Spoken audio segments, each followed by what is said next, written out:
Before we get into the video, I'd really appreciate if you like, subscribed, and that's it. So basically, I kind of want to do a deeper dive into this Jamahal versus Jiri Prochazka fight. One, because I had no idea what video to make. Two, because it's a topic I very much enjoy. I've been wanting this fight for a very long time. And three, a lot of people seem to be either 50-50 about it, or they think, oh, this guy dominates. So I just wanted to break down. I've been watching the guys for a bit now. I wanted this fight for a long time, like I said. And I just wanted to give my opinion on it, because I also just wanted something to talk about. So, one of these things, right? I'm going Jamahal. Let me just start with that. I want to go Jamahal. I think even though people don't like Jamahal based off his ranting, off his complete delusion versus Alex Pereira, some of Jamah's points were pretty accurate, or at least fair, somewhat justifiable. Besides him saying that he would sleep Pereira and all that, it's kind of fucking crazy. But some of his points are kind of justifiable, where Jamahal, while he is getting clowned on, some of these points are alright. One of the reasons I'm leaning with Jamahal is because he has an amazing strike differential most of the time. Thiago Santos had 6 more takedowns than him, which is bad for his wrestling defense, obviously, but I don't think Jiri Prochazka is going to wrestle him.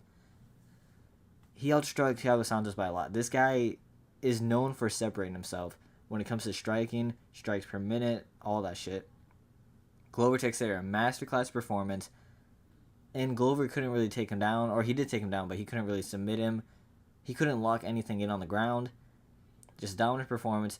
He comes back in a year and 3 months after an ACL tear, fight Alex Pereira, and he didn't look bad for that first round, right? That first round, while Alex Pereira did outland him completely, it was a pretty close first round. The first 4 minutes looked alright, and I will give one thing to Jamahal, right?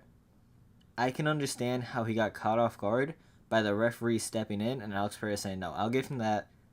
Delusion, maybe. Like, yeah, I don't think it made as huge as an impact as you think it is, but it's like, it is a stop of momentum. He acknowledges the cup shot. He puts his hands down. He's thinking, okay, we're going to reset, right? He's thinking, we're going to reset. I got my time. Puts his hands down. Lets him have the break just for Alex Pereira to stop the referee, say, no, we're not taking a break here. While Jamahal's hands are basically already down, he's already acknowledged a break, and he just knocks him out. Nice uppercut, catches him off guard. I've seen people saying, oh, well, Jamahal threw the first punch, so clearly he was ready to fight. That's not really how that works. I think Jamahil's more of confused, more like, okay, you don't want the break?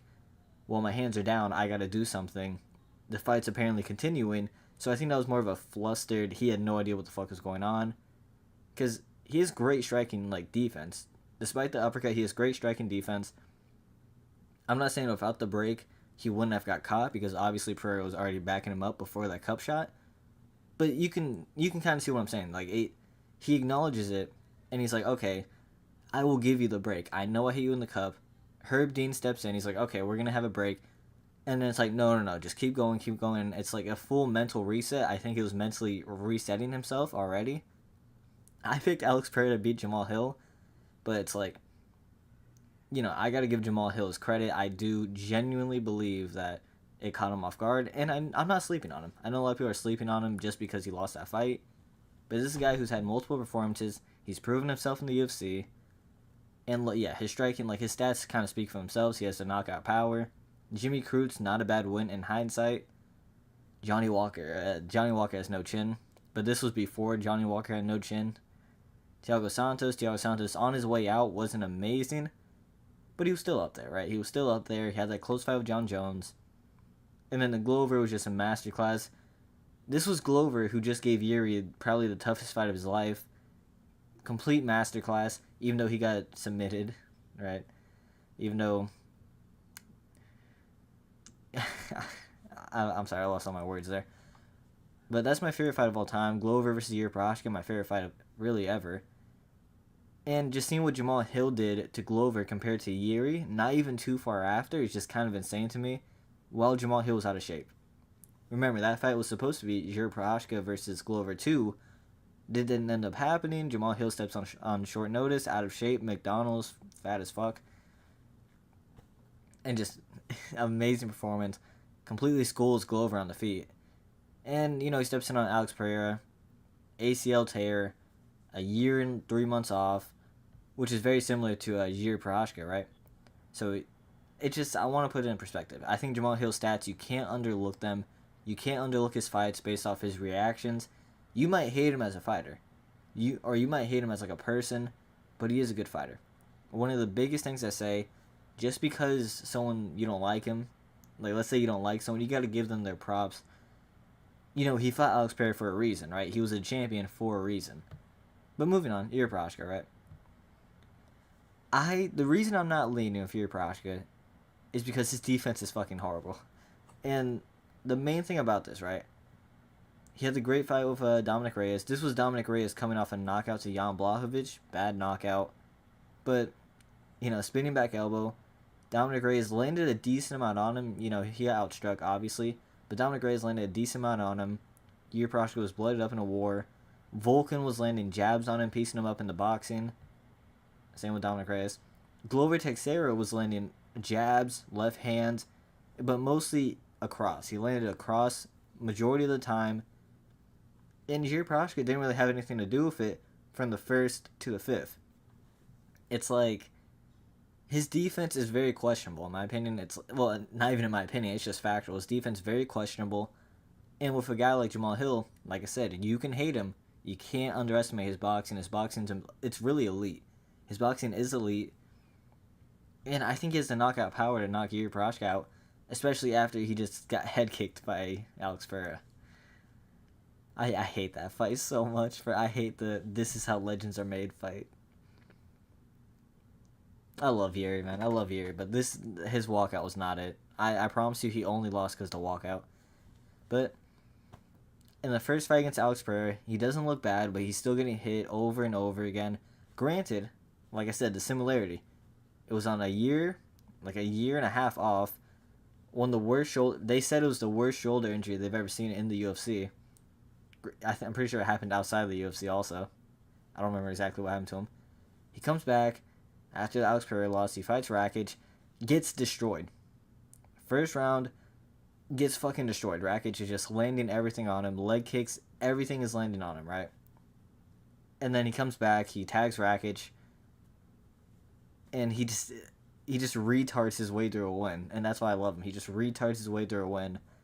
He fight Alex Pereira in the rematch. Knocked down at, I think, literally 1 second left in the first round. Comes back in 6 seconds later, gets head kick knocked out. This guy has no defense, and I hate to say it. Majority of his wins, majority of his style is weird punches, weird angles, right? And I could understand it could give Jamahal Hill problems, you know, tricky punches against a very fundamentally sound boxer. It's kind of weird, right? It's kind of weird. Jiri Prochazka has power, we know that. And Jamahal Hill just got knocked out by Alex Pereira. I guess both of these guys did, actually. Yeah, they both got knocked out by Alex Pereira. Jiri Prochazka is a lot more recent, but this fight will be scheduled in January.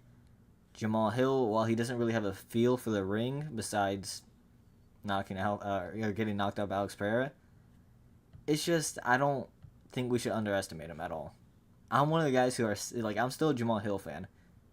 I don't associate with him, or I don't agree with him saying all this shit about Pereira, right? I don't associate with that. I don't care about that.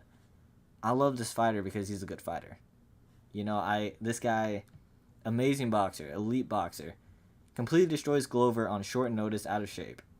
Santos, while he got out-wrestled, he looked great. He looks great in the boxing. It's a knockout power. Do I think he'll knock out Jiri Prochazka? I don't know if this is scheduled for 5 rounds. I'm guessing this is a co-main event of UFC 311. If it's a co-main event and it's 5 rounds, I'm choosing Jamahal Hill knockout. Probably in the 4th or 3rd. Because Jiri Prochazka gets tired very fast, and on top of that, even though he retards through it, that's really just the perfect way to say it. He retards through fights. I just don't see how his defense is going to hold up. Like, his defense gets a lot worse when he gets tired. It's already bad.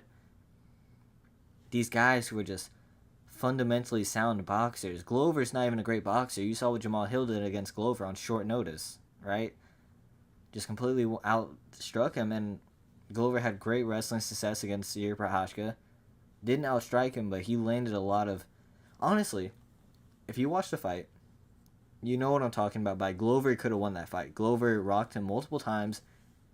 Well, I mean, I think one of the times Yuri Prochazka was about to go down, he was about to get TKO'd, and Glover jumped a guillotine.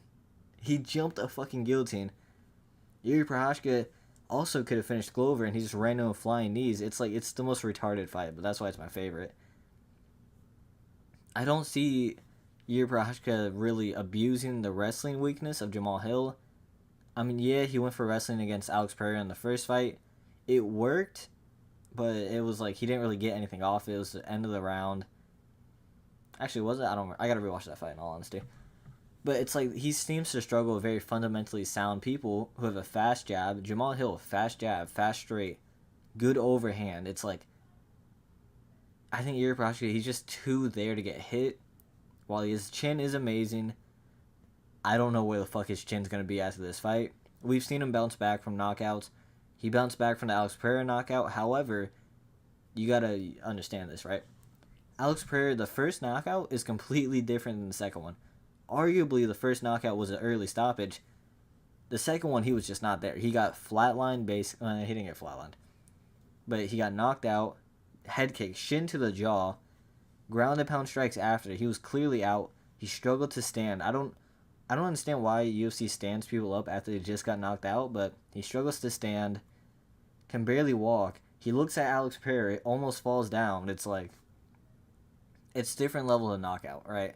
And he took a lot of damage in the Alexander Rakic fight. I don't know where his chin's at, but I know that Jamahal Hill's strength and his power is going to stay constant. I don't know how I know that, but I do know that. And honestly, if you want to like trust, oh, this guy has a stronger chin or this guy has stronger power, go with the power. The chin is not sustainable your whole career. The power is. For majority of fighters, it's really sustainable. Like heavyweight, especially light heavyweight, it's like, it just makes sense. But honestly, that's my opinion. I wanted to go Jamahal Hill on this. I saw a lot of people going 50-50 on it. Some people think Jiri, some people think Jamahal Hill sucks and he's overrated. I'm not one of those guys. Very clearly, I'm not one of those guys. And I'm very excited. This was one of my dream fights.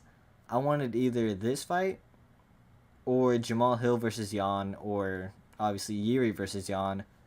I just wanted one of those fights. I'm happy we finally get this. And this is January, man. This is gonna be a great fight. Or it's gonna be domination from Jamahal Hill. Jiri has to make this fight very crazy. He's not gonna out wrestle him, in my opinion at least. He could. Jiri's full of surprises. He could out wrestle him. But I don't trust his performances against Rakic. I mean, he won, but it still wasn't a great performance. His performance against Glover Teixeira, he won, but it wasn't a great performance. Dominic Reyes, he won. Not a great performance, though. Volkan was out jabbing him, straighting him the whole time. And obviously, we don't got to talk about the Alex Pereira fights. Obviously, just not a great performance. I will say, Jamahal Hill does have some weird ones, like Thiago Santos.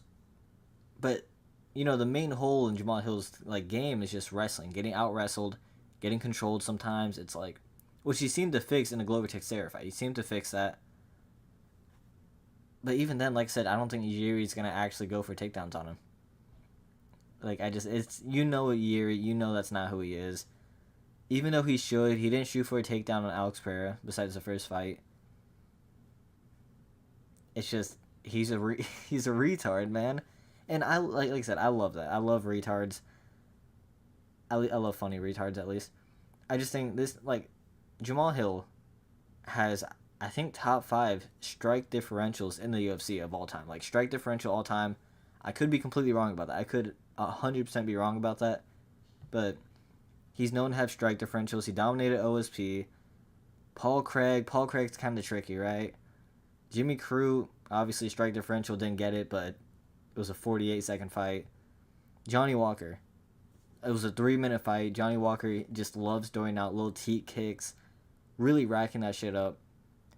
Thiago Santos, 4-round fight, completely separated him. Glover, 5-round fight, completely separated him. It's like, I'm leaning Jamahal Hill here, and I'm going to tell you straight up, I've said it before, I'm going to say it again, don't underestimate this guy just because he's delusional and he's an idiot.